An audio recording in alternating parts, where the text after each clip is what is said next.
Hey McGinn, good to see you again. I am excited to bring you a new story today as part of our Read Aloud series.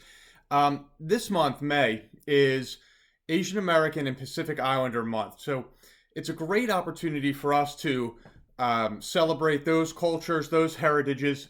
And one of the books that recently came to the library that was highly recommended is called I Am an American. And it's the Wong Kim arc story. It's written by Martha Brokenbow with Grace Lynn, and I'm going to read that to you now. And I think it's going to give you a great appreciation for who Wong Kim Ark is. So here we go.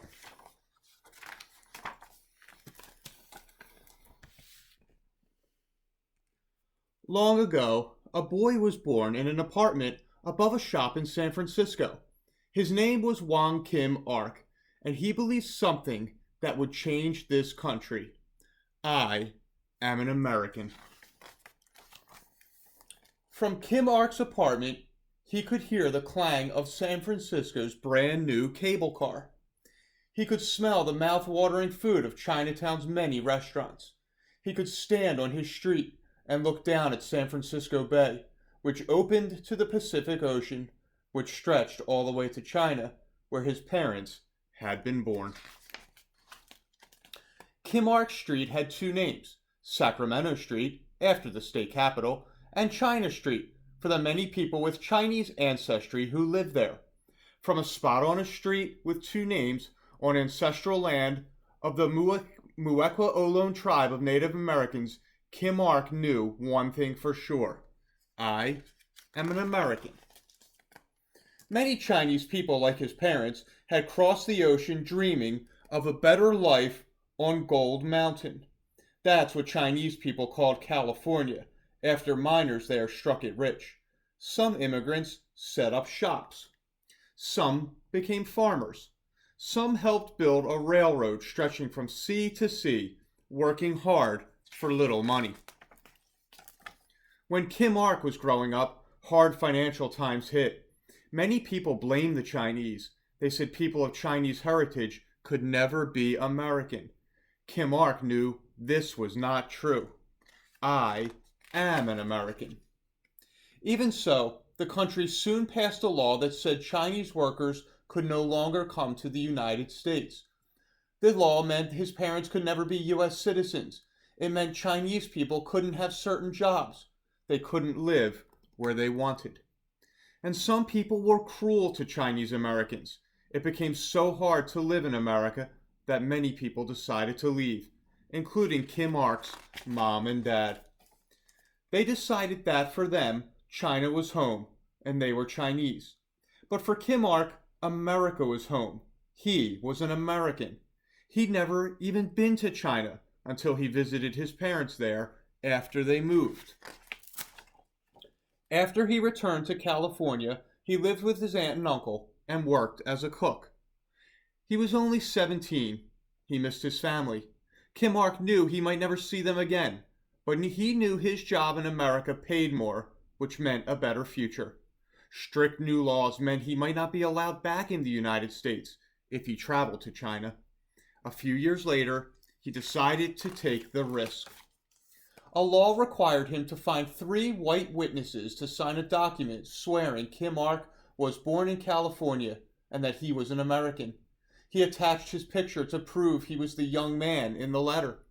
He set sail once more for China.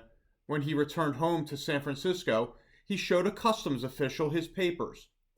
"You are sure you were born here?" the official asked. "Yes," Kim Ark said. "I am an American." But it didn't matter. Authorities locked Kim Ark below deck, where it was cold, dark, and crowded. He was moved from ship to ship and was imprisoned for more than 4 months. I am an American. This is unjust. Other people believed Wong Kim Ark. With their help, he won a lawsuit in San Francisco and was freed from the ship. But the United States government wouldn't let him be. Wong Kim Ark's case went all the way to the highest court in the land. The justices needed to decide an important question: what makes someone American? They looked to the U.S. Constitution. A part of it, the 14th Amendment, says anyone born in America is a citizen. But government lawyers said the Constitution didn't matter. that Kim Ark couldn't be a citizen because his Chinese ancestors had different customs and language from those people in America. Kim Ark's fate depended on whom the justices believed, and wasn't only his future at stake. Anyone with parents born elsewhere could also lose their right to call America theirs. So could citizens of indigenous nations. Kim Ark knew what he believed. I am an American. The Supreme Court justices pondered for almost a year. Kim Ark waited. He worked. He worried. And then he won. On March 28th, 1898, 6 justices agreed that because he was born here, he belonged here. Kim Ark had known it all along. I am an American. His victory changed the nation. But the decision did not mean the end of unfair treatment of Chinese people and other minorities. For many people, America was often far from fair. But Kim Ark's victory means that today, every child born in the United States and its territories is an American too, no matter what language your parents speak, what you look like, or what you believe about God. If you're born in the United States or its territories, you belong here, and it's your right to call yourself American. It's your right to call this home, always. Boys and girls, I hope you enjoyed that story that fits perfectly with this Asian American Heritage Month, also Pacific Islander Heritage Month.